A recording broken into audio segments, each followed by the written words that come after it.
오늘의 주요 뉴스입니다. 여론조사에서 안철수 국민의당 대표를 꺾고 야권 서울시장 단일 후보가 된 오세훈 국민의힘 후보는 마음의 빚을 갚겠다며 눈시울을 붉혔습니다. 10년 만에 서울시장에 재도전해 박영선 여권 단일 후보와 맞붙게 된 오세훈 후보를 잠시 뒤에 만나보도록 하겠습니다. 문재인 대통령 부부가 보건소에서 아스트라제네카 백신을 맞은 뒤 전혀 문제가 없다고 말했습니다. 65세 이상 요양병원 환자와 종사자에 대한 아스트라제네카 백신 접종이 시작된 오늘 먼저 맞겠다는 환자와 막연한 불안감에 접종을 미루는 환자가 엇갈렸습니다.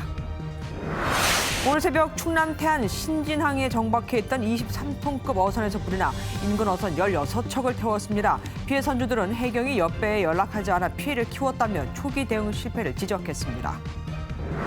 애틀란타 총격 사건이 발생한 지 6일 만에 또 콜로라도에서 총기 난사 사건이 벌어졌습니다. 경찰 1명을 포함해 10명이 숨졌는데 용의자를 체포했지만 범행 동기는 밝혀지지 않았습니다.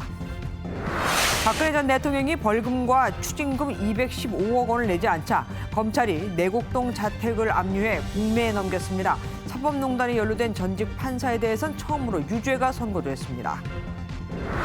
오늘 아침 구글 안드로이드 스마트폰에서 카톡과 네이버 앱 등이 실행되지 않아 오류가 발생했습니다. 구글 측은 7시간이 지난 오후에야 해결책을 강구하겠다고 공지해 비난을 샀습니다.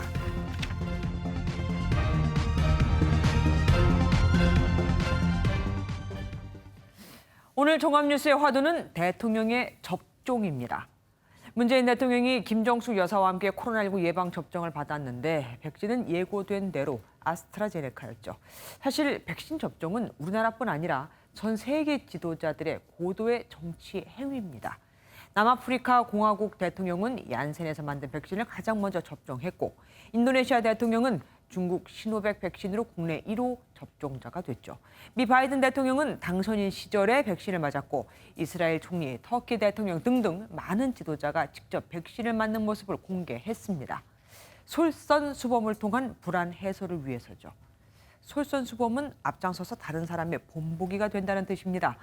소통과 국민 통합, 민생 안정 등 대통령의 솔선수범이 필요한 부분은 아직 우리에게 아주 많이 남아있죠. 더 많은 행동, 솔선수범을 기대해 보겠습니다.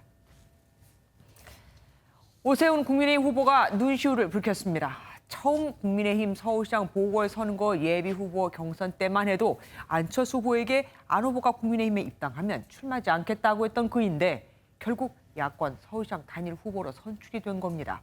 2011년 무상급식 논란으로 자진 사퇴했던 오 후보는 10년 만에 서울시장에 세 번째 도전을 하게 됐습니다. 신재호 기자입니다. 오세훈 국민의힘 후보가 단일화 여론조사에서 안철수 국민의당 후보를 꺾었습니다. 이번 4.7 서울특별시장 보궐선거의 야권 단일 후보는 국민의힘 오세훈 후보로 결정되었습니다. 오 후보는 3,200명을 대상으로 한 여론조사에서 두 개 기관이 각각 집계한 적합도와 경쟁력 등에서 모두 승리한 것으로 알려졌습니다. 오 후보는 수락연설에서 10년 전 자진 사퇴에 대한 마음의 짐을 조금이나마 벗을 수 있게 됐다며 눈시울을 붉혔습니다. 진심으로 감사드립니다. 시민 여러분께 진 마음의 빚을 일로서 갚을 수 있는 날을 고대해 왔습니다. 오 후보는 패배한 안철수 후보와 감사와 위로 전화를 나눴다며 조만간 만나 공동선대위원장과 서울시 공동경영에 대한 의견을 나눌 것이라고 말했습니다. 감사와 위로의 전화를 드렸고 또 안철수 후보께서도 화답을 해주시고 도와주시겠다 다시 한번 약속을 확인해 주셨습니다. 민주당의 10만 원 재난위로금을 신종 동봉투 선거라고 비난한 오세훈 후보는 모레부터 박영선 후보와 본격적인 선거전에 들어갑니다. MBN 뉴스 신재우입니다. 19일의 반전. 오늘 오세훈 후보에게 따라다닌 말입니다. 하긴 처음 출사표를 던질 때만 해도 안철수, 나경원 두 후보에게 밀리는 분위기였는데 두 후보를 차례로 다 제치는 파란을 일으켰으니까요. 시종일관 양보하는 모습을 보이고 사과할 건 사과하며 토론회에서는 자신의 약점을 정면 돌파한 게 원동력이 된 것으로 보입니다. 노태영 기자가 보도합니다. 지난 4일 국민의힘 경선에서 앞서가던 나경원 후보를 꺾은 뒤 눈물을 보였던 오세훈 후보. 임기를 다 마치지 못한 시장으로서 10년간 살아오면서 그 죄책감, 또 자책감, 용서를 받을 수 있는 날을 저 나름대로 준비해 왔습니다. 이 기세를 몰아 19일 만에 야권 지지율 1위인 안철수 후보마저도 제쳤습니다. 이런 승리의 배경에는 당의 반대에도 불구하고 서울시 공동운영을 제안하는 등 과감한 양보를 통한 중도층 잡기가 성공했다는 분석입니다. 10년 전 사퇴에 대해 솔직히 사과하고 비판 여론을 정면 돌파한 것도 주요했다는 지적입니다. 서울시장 중도 사태에 대해 잘못을 인정하고 진정성 있게 사과하는 모습과 첫날부터 능숙하게라는 슬로건으로 임기 1년짜리 시장을 뽑는 만큼 시정 능력을 중요시하는 유권자들이 많았는데 오 후보가 토론회를 통해 과거 서울시장 경험을 적극 내세운 것도 통했습니다. 보수층 응답이 높은 평일 여론조사, 여기에 국민의힘 지구당의 조직력도 오 후보의 승리에 한몫했습니다. MBN 뉴스 노태현입니다. 그럼 반대로 초반에 아무도 따라올 수 없을 것 같았던 안철수 국민의당 대표는 왜 이번에 패했을까요? 단일화 과정에서 너무 시간을 끈 게 요인으로 꼽힙니다. 통 큰 결단을 보여주지 못했고 치고 나올 시간을 그래서 놓쳤다는 거죠. 안 대표는 패배를 인정하고 야권 승리를 위해 역할을 다하겠다고, 국민의힘과의 합당은 당원들의 뜻을 물어서 추진하겠다고 밝혔습니다. 우정환 기자입니다. 안철수 국민의당 대표가 세 번째 서울시장 도전에서 또다시 고배를 마셨습니다. 안 대표는 2011년에는 박원순 후보에게 양보했고 박원순 변호사님을 만나서 그분의 포부와 의지를 충분히 들었습니다. 이번 서울시장 보궐선거에 출마하지 않기로 했습니다. 2018년에는 서울시장에 직접 나섰다가 패배했습니다. 안 대표는 졌지만 원칙 있게 졌다고 생각한다며 야권 승리를 위해 역할을 하겠다고 말했습니다. 저도 야권의 승리를 위해서 힘껏 힘을 보태겠습니다. 국민께서 바라시는 정권 교체의 교두보를 함께 놓아가겠습니다. 앞서 공언한 국민의힘과 합당 문제는 당원들의 뜻을 물어 추진하겠다고 밝혔습니다. 윤 전 총장님을 비롯해서 여러 좋은 야권의 인재들 그리고 시민단체들 모두 모여서 하나의 범야권 대통합이 이루어지는 것이 바람직하다. 안 대표와 여러 차례 대립각을 세웠던 김종인 국민의힘 비상대책위원장은 감사를 표시하면서도 약속을 지키라고 견제구를 날렸습니다. 단일 후보가 확정이 되면은 하여튼 본인도 열심히 이 시장 선거를 위해서 돕다고 얘기를 했기 때문에 그와 같은 말이 지켜지기를 갖다 바라는 거죠. 원희룡 제주지사와 유승민 전 의원은 야권 승리를 위해 힘을 합쳐주길 기대한다고 말했고 정청래 더불어민주당 의원은 불쏘시개 소모품이라고 평가절하했습니다. 단일화 경선 패배로 입지가 줄어든 안철수 대표가 남은 선거 일정에서 어떤 행보를 보일지 관심이 쏠립니다. MBN 뉴스 우종환입니다. 오세훈 후보가 야권 단일화 후보로 선출되자 더불어민주당은 싸움이 더 힘들어졌다고 보고 있습니다. 오 후보가 워낙 토론이나 시정에 능해서 까다로운 상대가 될 거라 이거죠. 그래서일까요? 오 후보로 단일화가 되자마자 박영선 후보의 공세가 더 세졌습니다. 서남빛 기자가 보도합니다. 더불어민주당 박영선 서울시장 후보가 오세훈 후보에 대해 내놓은 첫 반응은 낡고 실패한 시장이었습니다. 이제 구도는 확실해졌습니다. 서울의 미래 박영선 시장이냐 아니면 낡고 실패한 시장이냐의 구도다 이렇게 생각이 듭니다. 토론회에서도 박 후보는 오 후보가 내곡동 의혹에 대해 거짓말을 하고 있다며 이명박 전 대통령에 비유했습니다. MB를 똑 닮은 후보가 돼서 두 손을 불끈 쥐게 되는 그런 상황이고요. 서울의 열일할 후보인가 아니면 딴일할 후보인가. 민주당은 오 후보에 대해 내심 긴장하면서 내곡동 의혹에 대한 집중 공세를 예고했습니다. 민주당 관계자는 선거 구도상으론 중도층을 잡기에 유리하지만 오 후보가 풍부한 시정 경험과 토론회에 강해 만만치 않은 싸움이 될 것으로 전망했습니다. 이런 가운데 박 후보는 도쿄 아파트는 20평대 소형 아파트로 야스쿠니 신사와 반대 방향이라며 야스쿠니 뷰, 토착외구 등으로 표현한 국민의힘 성일종, 김은혜, 김도읍 의원과 이준석 전 최고위원을 모욕 혐의 등으로 고소했습니다. 공약 발표를 이어가고 있는 박 후보는 10만 원 재난위로금과 유치원 무상급식에 이어 청년 출발자금 5천만 원 무이자 대출 공약을 발표했습니다. MBN 뉴스 서남비치입니다. 4.7 재보궐 선거 관련 소식을 전달하는 여의도 빅뉴스 시간입니다. 오늘은 정치부 전정인 기자와 함께합니다. 어서 오십시오. 오세훈 국민의힘 후보가 단일 야권 후보로 선출이 됐습니다. 네. 초박빙의 승부가 예상이 됐었어요. 그런데 결과는 좀 다른 것 같습니다. 네, 맞습니다. 저희 국회 기자들도 모두 초박빙 승부를 예상하고 오늘 아침 결과 발표를 긴장감 있게 지켜봤습니다. 네. 그런데 투표 결과 발표 현장에 있었던 참관인들의 얘기를 들어보면 결과를 보는 순간 오세훈 후보의 승리를 한눈에 알 수 있을 정도였다고 합니다. 예. 네, 오 후보가 경쟁력 적합도 조사에서 모두 안 후보를 이긴 겁니다. 네, 오 후보가 상승세를 타고 있었는데 단일화 협상을 끌어 여론조사를 늦게 한 것과 국민의힘의 탄탄한 조직력이 결국 격차를 벌렸던 것으로 보입니다. 네. 여론조사는 원래 당초 이틀간 한다고 그랬었어요. 그런데 얘기 들어보니까 한 12시간 만에 끝났다고 네. 하던데 이거 아주 이례적인 일 아닙니까? 네, 전문가들은 크게 두 가지로 분석을 하는데요. 네, 우선 단일화에 대한 관심이 크다 보니 적극적으로 응답에 나섰다는 점입니다. 또 이번 조사는 경쟁력과 적합도 두 개만 물어보는 만큼 질문도 짧고 간단해 응답률이 더 높았던 것으로 보입니다. 일각에서는 민주당 지지자의 역선택도 높은 응답률에 영향을 미쳤다는 지적이 나오기도 합니다. 예. 그런데 이 말씀 들어보면 조사는 이미 다 끝났단 말이에요. 어제 결과도 다 나온 것 같은데 왜 우리는 오늘 알았습니까? 네, 그야말로 초미의 관심이었기 때문에 그만큼 보안도 철저했습니다. 여론조사 업체가 사전에 유출할 경우 막대한 위약금을 물기로 해 함부로 말하기 어려웠을 거고요.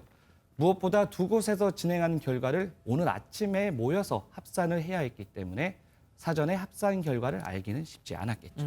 그럼 이제 패배한 안철수 후보 얘기도 잠깐 넘어가 볼게요. 서울시장만 안타깝지만 세 번째 지금 패배한 겁니다. 그러니까 낙마를 경험한 건데 앞으로는 그럼 어떤 행보를 걷게 될까요? 네, 일단 두 사람이 약속한 대로 안철수 후보가 오세훈 후보의 공동 선대위원장을 맡아 선거운동을 도울 것으로 보입니다. 문제는 얼마나 한마음으로 선거운동을 할 수 있느냐인데요. 과거 사례를 봐도 단일화는 했지만 끝내 화학적 결합에 이르지 못한 경우들이 있었는데요. 안 후보도 2012년 대선에서 문재인 대통령, 당시 민주통합당 후보와 단일화는 했지만 대선 당일 미국으로 출국해 논란이 있었습니다. 맞아요. 네, 이렇다 보니 김종인 비대위원장이 안 후보에게 약속을 지키라고 압박하기도 했는데요. 예. 네, 안 후보가 어떻게 하느냐에 따라 향후 정치 행보의 방향도 달라질 것으로 보입니다. 대선을 포기하고 서울시장 보궐선거에 나선 만큼 다시 대선을 도전하겠다고 하기도 뭐하고 참 조중건할 것 같습니다. 오세훈 후보의 승리로 가장 활짝 웃은 사람은 아무래도 김종인 비대위원장일 거예요. 네, 맞습니다. 네, 김종인 비대위원장은 취임 이후 시종일관 제1야당인 국민의힘에서 자체 후보가 나와야 한다고 주장했었죠.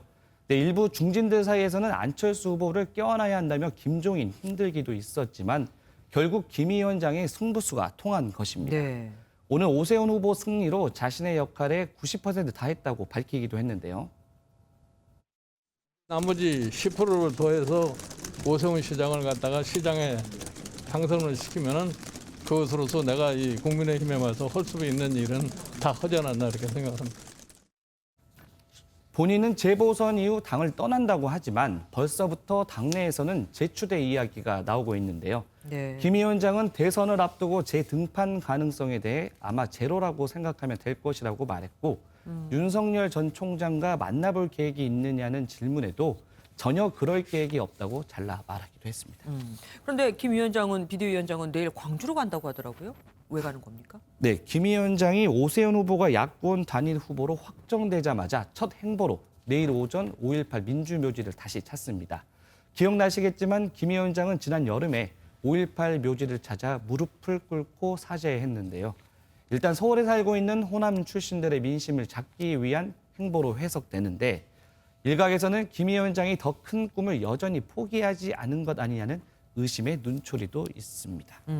오늘 야권 단일 후보 결정이 윤석열 전 총장의 행보에도 어떻게 영향을 미칠까요? 어떻게 보십니까? 네, 윤석열 전 총장 입장에서는 만약 안철수 후보가 승리했다면 함께 손을 잡고 제3지대를 만들었을 가능성이 있는데요. 하지만 안 후보가 패배하면서 3지대보다는 국민의힘과 연대의 가능성에 무게를 실을 수밖에 없는 상황이 됐습니다. 이런 가운데 안 후보의 오늘 발언이 의미심장한데요. 한번 들어보겠습니다. 야권 지지자들의 정권 교체에 대한 열망을 담고 계시는 거대한 댐 역할을 하고 계시는 분입니다. 제가 어떤 도와드릴 부분들이 있으면 또 열심히 돕겠다는 말씀을 드렸습니다. 네, 윤 전 총장이 안 후보의 제안을 받아들일 가능성은 낮아 보이는데요. 네. 오세훈과 박영선 후보의 대결이 본격화되면 윤 전 총장이 어떤 식으로든 역할을 할 것이라는 관측이 나오는데 이게 관전 포인트가 될 전망입니다. 예, 지금까지 정치부 전정현 기자와 여의도 픽뉴스 알아봤습니다. 고맙습니다. 아스트라제네카에 대한 불안감이 완전히 가시지 않았는데 백신을 맞을까 말까. 많은 사람들이 백신을 맞겠다고 신청을 했지만 그래도 65세 미만이 맞을 때보다는 그 신청률이 줄었습니다. 접종 현장 분위기 강재묵 기자가 살펴봤습니다. 접종을 준비하는 의료진의 손길이 분주합니다. 오전 9시를 시작으로 접종이 시작된 이곳 병원에서는 오늘 하루만 60명에게 백신 접종이 진행됐습니다. 기대와 걱정이 뒤섞였지만 접종은 순조로웠습니다. 저도 굉장히 불안하고 뉴스를 보니까요. 그래도 맞아야지 빨리 맞고 끝나야지 이러고서는 오늘 맞으니까 아무 쉽지 않네요. 주사를 맞는지 안 맞는지 아주 그러네요. 접종 동의율이 77%까지 떨어졌다는 소식에 불안감도 있었지만 고령의 입원자도 선뜻 팔을 걷었습니다. 이번 주 접종을 하는 대상자는 전국 요양병원 입원 입소자와 종사자 37만 7천여 명 가운데 접종 동의를 한 28만 8천여 명. 접종을 기피한 사람들은 일반 접종이 모두 끝난 11월 이후에나 다시 접종을 할 수 있습니다. 이번 65세 이상 접종의 경우 요양병원은 2주, 요양시설은 6주 이내 1차 접종을 모두 마치게 됩니다. 고령자에 대한 접종인 만큼 접종 당일 병증이 있거나 몸 상태가 좋지 못하면 접종을 조금 미룰 것을 당국은 권고했습니다. MBN 뉴스 강재묵입니다. 미국 애틀랜타 총격 사건의 충격이 가시기도 전에 그러니까 일주일도 안 돼 이번엔 콜로라도에서 총기 난사 사건이 또 발생했습니다. 수많은 사람이 있던 식료품점에서 총격이 발생한 건데 경찰관 1명을 포함해 모두 10명이 숨졌습니다. 정설민 기자가 보도합니다. 식료품점 바닥에 누군가 쓰러져 있습니다. Oh my God.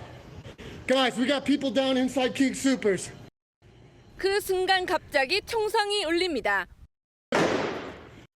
잠시 뒤 신고를 받고 출동한 경찰이 건물을 에워싸고 총격범에게 항복하라고 소리칩니다. The entire building is surrounded. I need you to surrender now. 중무장한 특수기동대와 연방수사국 FBI, 헬리콥터가 동원된 가운데 1시간쯤 뒤 다리에 피를 흘리는 남성이 수갑을 찬 채 식료품점 밖으로 끌려 나옵니다.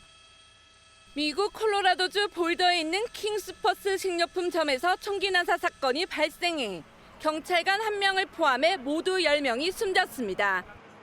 It's like bang, bang, bang, bang, bang, and I immediately sprinted over to her and was like, hey, we gotta get out of here.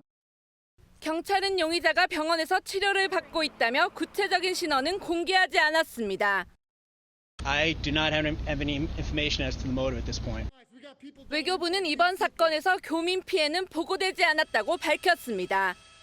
MBN 뉴스 정설민입니다.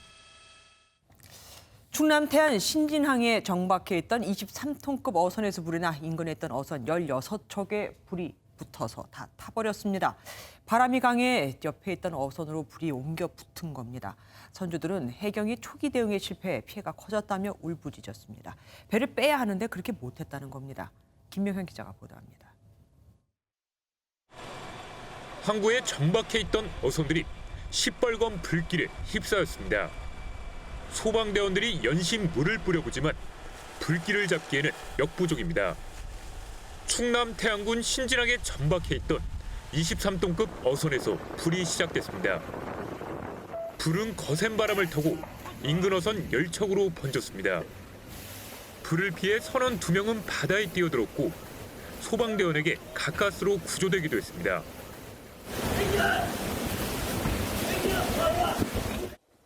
선박 소재가 플라스틱인 FRP로 돼 있고 선 내 인화물질이 많아 진화에 나선 지 3시간 반 만에 불길을 잡았습니다.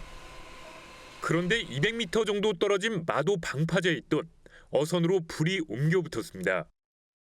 어선 6척이 더 불에 탔습니다. 끓는 배 기름에 불이 붙어가지고 떠내려가서 이제 됐다. 부유물이 흘러가지고 그쪽으로 가게 됐다. 뭐 이런 말들이 있어요. 피해 선조들은 해경의 초기 대응 실패로 피해를 키웠다며 목소리를 높였습니다. 불이 났으면은 옆에 있는 배를 뺄 수 있도록 연락을 다 해줘야지. 연락도 하나도 안 해주고 불이 붙지 않은 배들은 피하게 조치를 해줬어야 되는데. 해경과 소방당국은 정확한 화재 경위와 피해 규모를 조사하고 있습니다. MBN 뉴스 김영현입니다. 구미 3세 여아 사망 사건과 관련해 경찰이 아직도 친모의 산부인과 진료 기록을 찾지 못하면서 사건은 답보 상태에 빠졌죠. 다급해진 경찰이 구미와 대구 등 산부인과 150여 곳을 압수수색했습니다. 지난번엔 택배 기사들까지 수십 명을 다 DNA 검사하더니 이번엔 산부인과입니다. 심우영 기자입니다. 검찰에 송치된 구미 3세 여아의 친모는 지금도 출산 사실을 부인하고 있습니다. 산부인과 진료 기록이 중요한 열쇠지만 경찰은 친모의 진료 기록을 아직 찾지 못했습니다. 사건이 미궁에 빠지자 경찰은 구미와 김천, 대구 등 산부인과 150여 곳을 압수수색했습니다. 진료 기록을 뒤져 임신 사실을 밝히겠다는 건데 아직 성과는 없습니다. 그까지 해가지고 전체적으로 뭐 확인을 해야 되니까 확인되게 있는 건 맞습니다. 경찰은 친모가 다른 사람 명의로 진료받았을 가능성도 있어 주변 인물도 조사 중이라고 밝혔습니다. 특히 숨진 여아의 친부를 찾으려는 경찰은 3년에서 5년 전 만난 남성을 찾고 있습니다. 하지만 친모가 지난해 말 휴대전화를 바꾸면서 수사에 어려움을 겪고 있습니다. 더구나 사라진 아이의 행방마저 묘연한 상태. 경찰은 다음 달 5일 기소 전까지 친모의 출산 입증에 집중할 계획입니다. MBN 뉴스 심우영입니다. 국정농단과 국정원 특활비 사건으로 대법원에서 확정 판결을 받은 박근혜 전 대통령은 215억 원의 벌금과 추징금도 내지 않고 있지만 결국 검찰이 강제 집행에 나섰습니다. 박 전 대통령의 내곡동 자택을 압류했고 예금과 수표를 26억 원을 또 받아냈습니다. 서영수 기자가 보도합니다. 지난 2017년 삼성동 사저를 떠나 내곡동에 자택을 마련한 박근혜 전 대통령. 서울중앙지검이 최근 박 전 대통령의 내곡동 자택을 압류했습니다. 박 전 대통령은 지난 1월 국정농단 혐의 등으로 대법원에서 징역 20년에 벌금과 추징금 215억 원을 확정받았습니다. 하지만 자진 납부기한인 지난달 22일까지 한 푼도 내지 않자 검찰이 강제 집행에 들어간 겁니다. 앞서 검찰은 지난 2018년 당시 28억 원 상당이었던 내곡동 자택과 예금과 수표 30억 원을 추징 보전에 처분하지 못하도록 해왔습니다. 검찰은 이번에 압류한 내곡동 자택을 공매대행 의뢰했는데 아직 팔리지는 않은 것으로 전해졌습니다.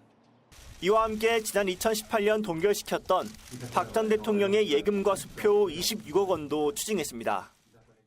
벌금을 마지막까지 내지 않으면 현재 징역형 외에 추가로 최대 3년의 노역장에 유치될 수 있습니다. 다만 검찰은 박 전 대통령의 형기가 아직 많이 남은 만큼 은닉재산 추적 등을 통해 남은 벌금을 최대한 추징하겠다는 방침입니다. MBN 뉴스 서영수입니다. 앞서 줄줄이 무죄만 선고됐던 사법농단 관련 재판에서 처음으로 유죄가 나왔습니다. 이민걸, 이규진 두 명의 전직 판사에게 징역형의 집행유예가 선고된 겁니다. 이혁근 기자가 보도합니다. 양승태 대법원장 시절 부당하게 재판에 개입했다는 이른바 사법농단에 연루된 전현직 판사들이 연이어 법정에 들어섭니다. 서울중앙지방법원은 이민걸 전 법원행정처 기획조정실장과 이규진 전 대법원 양형위 상임위원, 방창현 전 부장판사, 심상철 전 서울고등법원장에 대해 1심 판단을 내렸습니다. 재판에 넘겨진 지 2년 만에 2명의 전직 판사는 유죄를 선고받았습니다. 앞선 사법농단 관련 재판에서 무죄가 6번 연이어 나온 것과는 정반대 결과입니다. 법원은 이민걸 전 실장에 대해 재판부의 유무죄 심증을 파악하는 등 재판 공정성에 의심을 불러일으키는 중대한 범행을 저질렀다며 징역 10개월에 집행유예 2년을 선고했습니다. 또 이규진 전 위원에 대해선 헌법재판소 기밀을 불법 수집하고 통진당 재판에 부당하게 개입했다며 징역 1년 6개월에 집행유예 3년을 선고했습니다. 현재 재판이 끝나지 않고 계속 중이니까 앞으로 재판 법정에서 말씀하겠습니다. 방 전 부장판사와 심 전 법원장에겐 범죄가 증명되지 않는다는 이유로 무죄가 선고됐습니다. 법원이 사법농단 관련 재판에서 처음으로 유죄 판단을 내리면서 다가올 양승태 전 대법원장 판결에도 영향을 줄 것이란 전망이 나옵니다. MBN 뉴스 이혁근입니다. 선거 때문일까요? 임종석 전 대통령 비서실장이 박원순 시장이 그렇게 몹쓸 사람이었냐 하면서 가장 청렴한 공직자라고 치켜 세웠습니다. 지지층을 결집시키기 위해서일 겁니다. 정의당은 악의적 2차 가해라며 참으로 몹쓸 사람이라고 비판했습니다. 안보람 기자가 보도합니다. 내가 아는 가장 청렴한 공직자다. 박원순 시장 2기 때 서울시 정무부 시장을 지낸 임종석 전 대통령 비서실장은 박 전 시장을 이렇게 평가했습니다.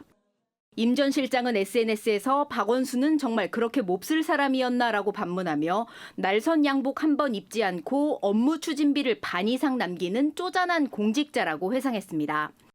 시민의 품으로 돌아오는 용산공원 숲속 어느 의자인가는 박원순의 이름 석자를 소박하게나마 새겨 넣었으면 좋겠다고도 했습니다.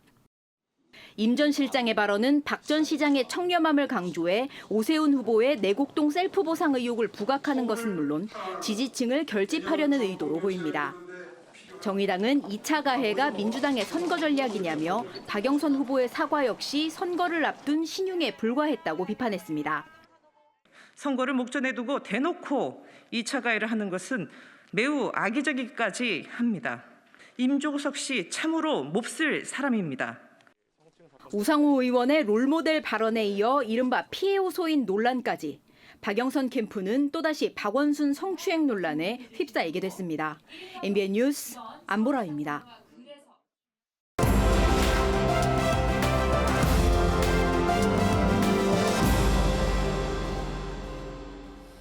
키워드를 살펴보는 오늘의 화제 빅뉴스 시간입니다. 오늘은 사회부 권영봉 기자와 함께하겠습니다. 어서 오십시오. 네. 첫 번째 뭐 준비하셨습니까? 네, 첫 번째 키워드 엑셀 밟은 황제로 준비했습니다. 엑셀을 밟은 누굽니까? 네, 바로 골프 황제 타이거 우즈입니다. 예. 지난달 24일 우즈는 자신이 몰던 SUV 차량이 뒤집히는 큰 사고를 당했죠. 네네. 사고가 일어난 곳이 내리막길 커브 구간이라 위험한 곳이긴 합니다. 그런데 어쩌다 이렇게 큰 사고로 이어졌는지 궁금해하는 사람들이 적지 않았는데요. 당시 사고의 원인을 말해주는 단서가 조금씩 드러나고 있습니다. 네. 수사관들이 감시 카메라 등을 조사한 결과 우즈가 브레이크 대신 가속 페달을 밟은 것으로 보이는 증거가 나온 겁니다. 그러니까 타이거 우즈가 브레이크 페달하고 가속 페달 이거를 헛갈렸다는 얘기입니까? 네, 그렇습니다. 결과적으로 그런 셈인데요. 우즈는 초보 운전자는 아니기 때문에 그러니까요. 가능한 시나리오 두 가지입니다. 네. 먼저 우즈가 사고 직전에 의식을 잃었던 것 아니냐 이런 추측이 나옵니다. 또 하나의 가능성은 바로 졸음운전인데요. 확실한 사고 원인이 무엇인지는 조사 결과를 조금 더 지켜봐야 할 것 같습니다. 하긴 본인도 그 사고 상황이 어떻게 됐는지 기억을 못한다는 그런 보도도 나오고 있더라고요. 두 번째 키워드는 뭡니까? 네, 두 번째 키워드 조민 입학 취소입니다. 그 조국 전 법무부 장관의 딸 얘기죠? 네, 그렇습니다. 조민 씨는 부산대 의학전문대학원에 허위로 서류를 제출해 입학한 의혹을 받고 있죠. 네. 아직 관련 재판이 마무리된 건 아닌데요. 재판과는 별도로 조 씨에 대한 입학 취소가 가능하다고 교육부가 판단을 내렸습니다. 곽상도 국민의힘 의원이 공개한 교육부 법률 검토 결과를 한번 보시면요. 부산대 학칙과 모집 요강에 따라 입학 취소 여부를 부산대가 결정하는 게 가능하다. 이런 내용이 담겨 있습니다. 네. 결국 부산대에서 어떤 결정을 내릴 것인지가 중요한 상황인데요. 보건복지부에 따르면 조 씨의 입학이 취소될 경우 의사 면허도 취소될 가능성이 있습니다. 그러니까 어쨌든 학교에서 결정을 하라 뭐 이거잖아요. 관련 법률은 뭐가 있습니까? 네, 관련 법률 있긴 합니다. 이 개정 고등교육법에 따르면 입학 전형에 거짓 자료를 제출하면 입학 허가가 취소됩니다. 네. 문제는 이 조항이 지난해 6월 10일부터 시행됐는데 소급 적용은 안 됩니다. 조 씨가 입학한 게 지난 2015년이죠. 네. 따라서 이 조항 적용할 수 없는 겁니다. 그러면 결국은 학교 측의 의지에 달렸다 뭐 이렇게 해석을 할 수밖에는 없겠네요. 마지막 키워드 뭡니까? 네, 마지막 키워드는 손해배상 5억 원입니다. 액수가 꽤 큽니다. 누가 누구한테 신청한 겁니까? 이거 두 사람인데요. 이 박형준 국민의힘 부산시장 후보와 축구선수 기성용 씨입니다. 네. 공교롭게도 두 사람의 청구 금액이 모두 5억 원이었는데요. 박 후보는 김승현 전 홍익대 교수 등이 딸의 미대 입시 비리를 허위 주장해 명예와 인격권을 침해했다며 이 소송을 제기했습니다.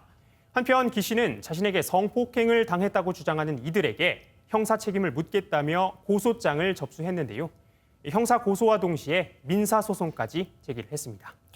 요즘 왜 이렇게 법정 갈 일이 많죠? 말씀 여기까지 드릴게요. 지금까지 사회부 권영봉 기자와 함께했습니다. 고맙습니다. 좀비 폰을 아십니까? 신종 보이스피싱 사기 수법인데 검찰과 금감원 직원이라며 걸려온 전화를 받아 지시대로 했다가 내 전화임에도 모든 통화를 가로채기 당하는 겁니다. 이런 식으로 10년간 모은 1억 원을 단 이틀 만에 뜯긴 30대 남성도 있습니다. 김민현 기자가 집중 취재했습니다. 지난해 1월 말 피해자 김모 씨에게 검찰과 금융감독원이라며 전화가 걸려왔습니다. 비밀 수사 중이니 검사 전용 사이트에서 확인하라며 이들이 보낸 주소를 누르자 검찰과 금감원 대표 번호로 전화를 해봐도 이들이 모든 전화를 중간에서 가로채 받았습니다. 검찰청에도 해보고 다른 은행권들의 전화를 해도 다 그쪽에서 땡겨받는 거예요. 좀비폰이 됐다는 거를 몰랐었기 때문에 아무리 제가 인터넷 찾아보고 뭐 어떻게 알아보려고 해도 방법이 없는 거예요, 혼자서는. 은행 직원의 도움을 받아 경찰에 신고했지만 이미 수사관 행세를 한 일당에게 1억 원이 넘는 돈을 건넨 뒤였습니다. 이들은 김 씨가 의심할 때마다 코로나 덕에 구속 수사를 면한 줄 알라며 으름장을 놓고 공문까지 위조했습니다. 계속 재판이 밀리다 보니까 구치소에 이제 범죄자들이 가득 차서 더 이상 이제 구속 수사하는 방향으로 안 하고 자기네들한테 그 협조만 해주면은 이제 방문 수사나 막 이런 걸로 진행을 한다. 보이스피싱 일당은 김 씨의 사적인 정보부터 누굴 만나는지까지도 속속들이 꿰고 있었다고 말합니다. 어떻게 이런 일이 가능한지 IT 보안업체의 도움을 받아 확인해봤습니다. 악성 코드가 깔린 휴대폰입니다. 이 휴대폰에 문자를 보내보겠습니다. 피해자가 주고받은 문자 내용이 악성 코드를 통해 연결된 컴퓨터 감시 화면에 고스란히 뜹니다. 금감원 공식 대표 번호로 전화를 걸어봐도 통화는 다른 휴대전화로 연결됩니다. 이른바 좀비폰이 돼 통화를 가로채는 수법인 신종 보이스피싱입니다. 피해자의 휴대전화 정보들을 전부 다 이제 가져가는 형태로 이루어지기 때문에 아무리 이제 전화를 걸어도 자기가 원하는 전화번호로 전화가 걸리게끔 그렇게. 지난 2월 경기 남부경찰청이 CCTV 추적을 통해 보이스피싱 수거책 1명을 붙잡았지만 김 씨는 단 한 푼도 돌려받지 못했습니다. 보이스피싱 사기도 사실상 피해 복구가 힘든 수법으로 나날이 진화하고 있습니다. MBN 뉴스 김민영입니다.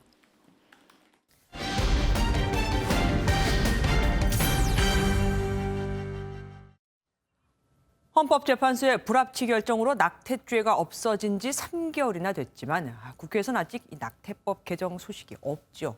그럼 말 그대로 무법지대가 돼 있는 겁니다. 그간 대한민국에서는 어떤 일들이 벌어지고 있었을까요? 포커스엠 민지숙, 김민수 두 기자가 차례로 전합니다. 20대에서 70대까지의 지식인, 변호사, 소설가, 배우, 사회운동가 여성 343명이 낙태했음을 선언합니다. 낙태죄가 아직 남아있던 1971년 프랑스. 여성들은 임신을 중단할 자유를 선언합니다. 나는 내가 원할 때, 사회가 나를 이 아이의 노예로, 유모로, 하녀로 만들지 않을 때 아이를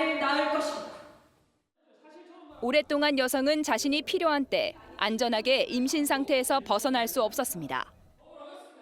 치료 목적의 낙태를 해야 한다고 증명받는데 얼마나 오래 걸리는지 아세요? 강간당한 걸 입증하는 게 얼마나 어려운지 아세요?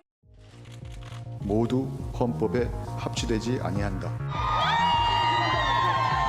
다들 고생하셨습니다. 지난해 헌재 위헌 결정으로 2021년 대한민국은 더 이상 낙태죄를 묻지 않지만 그렇다고 건강보험 같은 의료 혜택이 제공되는 것도 아닙니다. 드러내놓고 할 수 없는 수술이다 보니 현금 결제를 유도하는 의료진의 태도에서 범죄라는 낙인은 여전합니다. 초기수라고 하면 수술 비용 60만 원이시고요. 요거는 다 현금 결제만 가능하시고요. 계좌 이체나 카드 결제는 안 되시니까 현금. 14주 이상은 네, 어려우세요. 13주면은 150만 원. 근데 이게 기록이 안 남게 원하시면은 현금으로 하셔야 되고. 그래서 낙태 대신 여성이 주체적으로 선택한다는 뜻의 임신 중단이란 단어를 쓰자는 목소리가 나옵니다. 1960년대 가족계획 사업 시기 정부는 임신 중단 수술을 권장했습니다. 제가 태어난 1990년도엔 남자아이 116명당 여자아이는 100명뿐이었습니다. 지금도 매년 약 5만 건의 수술이 이루어지고 있는데요. 임신 중단은 수많은 여성들의 현실입니다.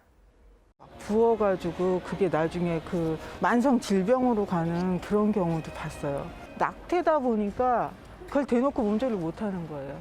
숨기는 거예요. 낳지 말아야 할 경우가 있거든요. 근데 그런 경우에 약간 뭐 주홍 글씨 같은 약간 뭔가 낙인을 찍는 느낌이 있을 수 있어요. 국회에서는 아직까지도 몇 주 이상의 임신 중단을 금지할지를 놓고 다투는 상황. 임신 중단 관련 광고 금지와 같은 후속 개정안 논의는 차일피일 미뤄지고 있습니다. 수술을 한 의사는 온전히 법으로 보호받지 못하고 임신 중단 수술에 대한 정식 교육도 사실상 없는 상황입니다. 임신 중단 의약품 오남용도 문제입니다. 낙태죄 폐지 이후에 대체법과 시각적 허가 등이 제때 이뤄지지 않아 시중 약국에서는 약물을 구할 수 없고요. 음성적으로 유통되고 있는 것이 우리의 현실입니다. 사실 지금 너무 많은 관심이 필요한데 다들 낙태죄가 폐지되었으니까 다 끝났구나. 그냥 이제 다 끝났어. 임신 중단 관련 정보를 정확히 전달하는 게 먼저라는 지적도 있습니다.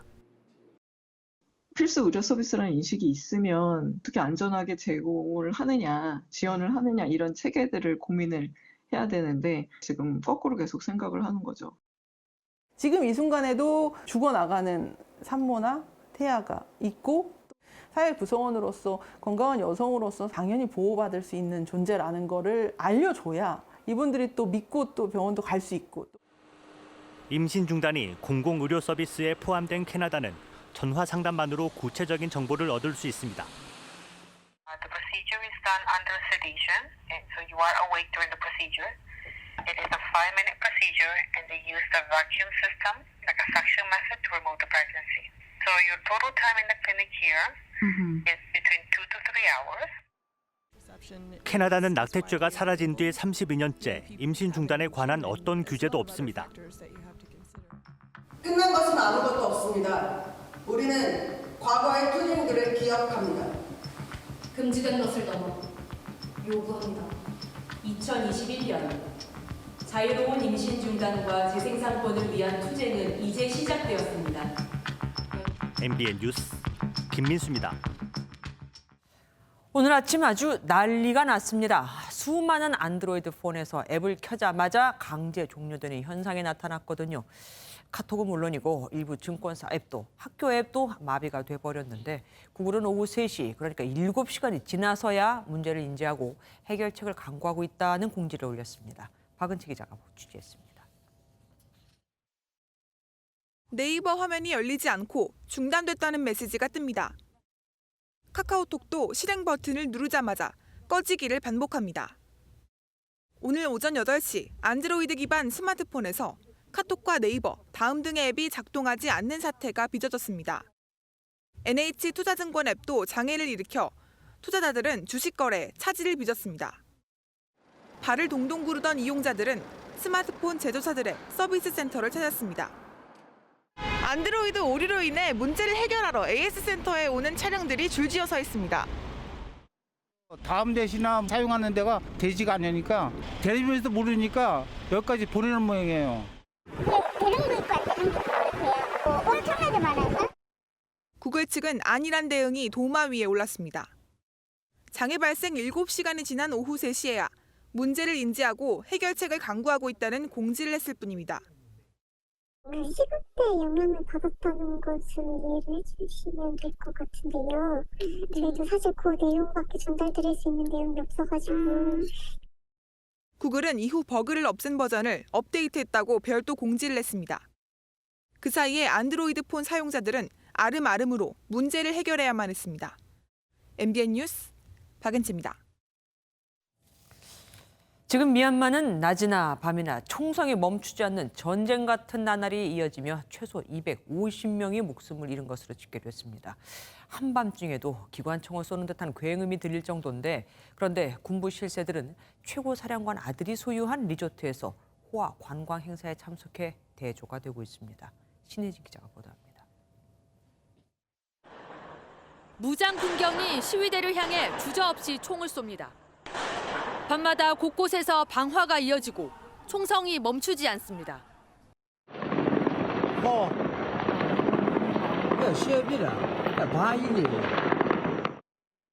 SNS에는 군경이 기관총을 난사한 증거라며 12cm가 넘는 탄피 사진도 올라왔습니다.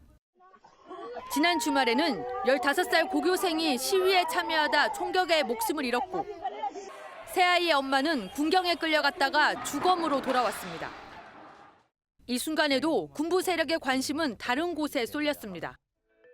한 리조트에서 미얀마 관광 재개를 기념하는 호화 행사가 열렸는데 문화부 장관을 포함한 군 실세들이 줄줄이 참석했습니다. 이 리조트는 쿠데타로 정권을 잡은 최고 사령관의 30대 아들인 아웅비손의 소유로 지역에서 가장 큰 규모로 이름나 있습니다. 무자비한 유혈 진압에 사망자가 속출하는 상황에서도 눈 하나 깜짝하지 않고 돈벌이에 나선 군부를 향해 비난의 화살이 쏟아지고 있습니다. 한 달 반 넘게 이어진 미얀마 사태로 지금까지 희생된 사람은 최소 250명. 행방불명된 사람까지 합치면 실제 사망자는 이보다 훨씬 많을 것으로 보입니다. MBN 뉴스 신혜진입니다. 미중 갈등이 격화되는 시점에 북한과 중국이 구두 친서를 주고받으며 친밀감을 과시하고 있습니다. 중국은 러시아와도 미국을 비판하는 공동 성명을 내놨는데 북중러 3국이 미국을 상대로 대놓고 협력을 강화하고 있습니다. 조경진 기자입니다. 김정은 북한 국무위원장과 시진핑 중국 국가주석이 구두 친서를 교환했습니다.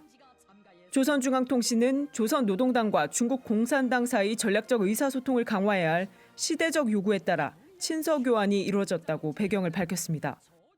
김 위원장은 친서에서 북중 정책 공조 필요성을 강조하며 중국 공산당 창건 100주년과 북중 동맹조약 체결 60주년을 맞이한 올해 관계 발전을 희망한다는 메시지를 담았습니다. 시진핑 주석도 북중 친서는 귀중한 보물이라며 두 나라 인민들에게 보다 훌륭한 생활을 마련해줄 용의가 있다는 말로 대북 지원 의사를 피력한 것으로 전해졌습니다. 구두 친서 전달 날짜와 경로 등 구체적 언급은 없었지만 전문가들은 북중 두 나라가 미국을 견제하기 위한 본격 행보에 나선 것으로 평가합니다. 한반도 문제에 있어서 한미일이 주도자가 아니라 북한과 중국이 주도자라는 메시지와 함께 미국의 중국 직접 때리기에 북한과 중국은 일종의 같은 편에 난 동결의의 느낌을 주기 위한. 중국은 러시아와도 한 목소리로 미국을 비판했습니다. 중러 외무장관은 회담을 갖고 서방 세계 등 다른 나라들이 인권 문제를 정치화하거나 간섭하는 것을 자제해야 한다는 공동 성명을 발표했습니다. 미국에 맞서 북중러 세 나라의 연대 강화가 가시화되면서 한미일 3국과 북중러 3국의 대결 구도가 다시 부각될 수 있다는 우려가 나옵니다. MBN 뉴스 조경진입니다.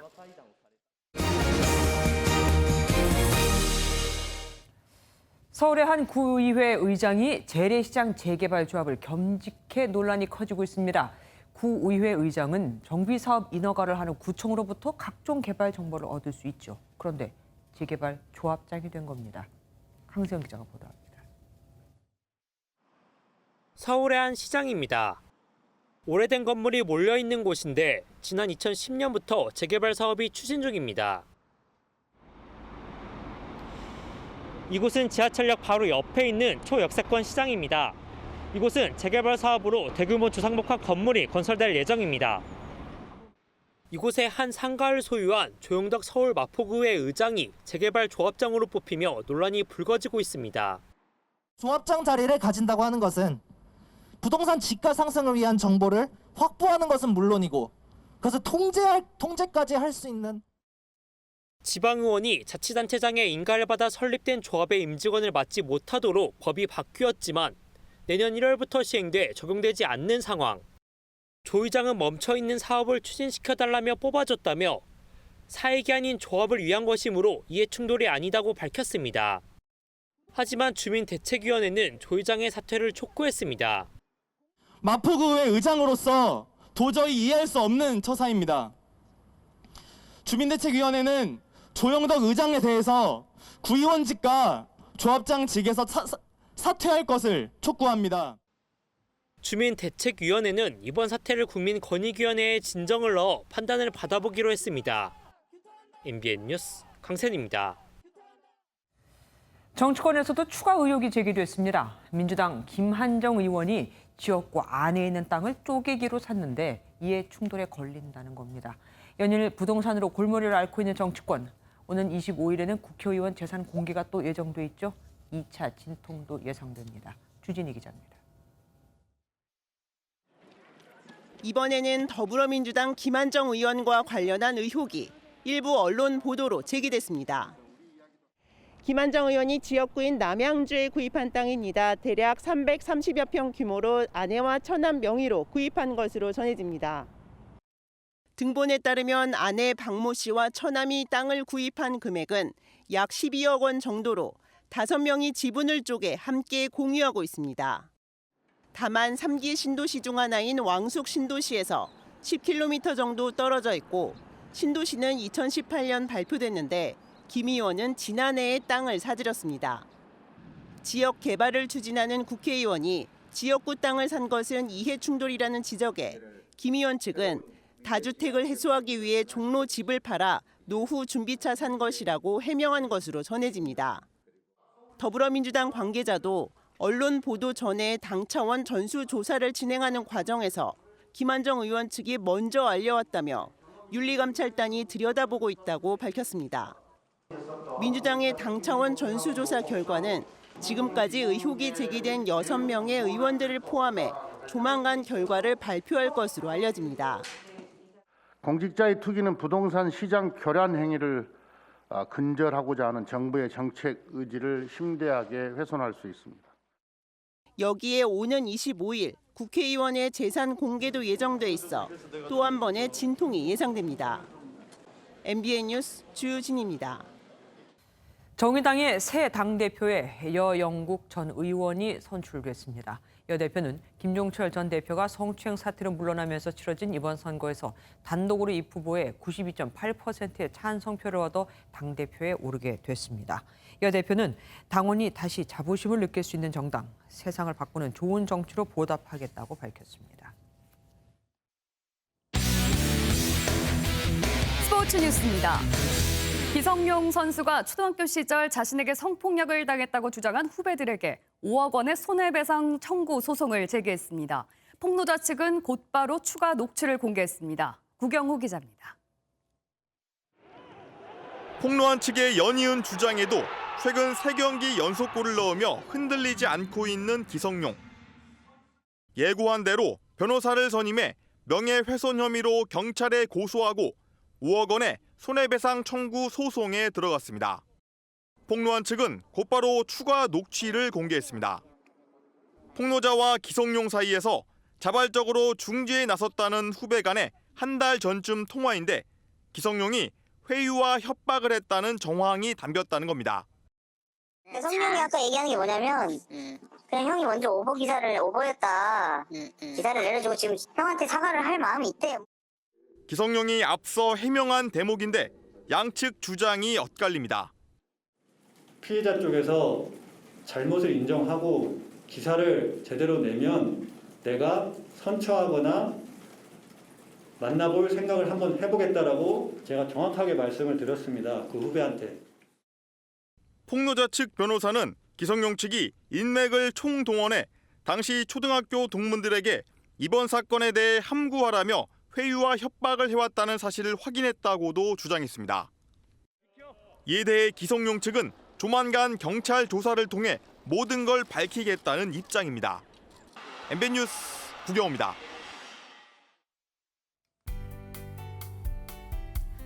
봄바람이 유독 강하게 분다고 느끼신 적 있으시죠? 살랑살랑 불 것 같은 봄바람은 실제로 겨울의 칼바람보다도 강합니다. 2010년까지 초속 13.8m까지의 강풍 비율을 보면 봄이 29.9%로 4계절 중 강한 바람이 가장 자주 부는 것으로 나타났습니다. 역시나 오늘도 강원 영동을 따라서는 초속 25m 이상의 돌풍급 바람이 불면서 강풍주의보가 내려졌고요. 내일 아침까지 이처럼 강한 바람이 계속될 텐데요.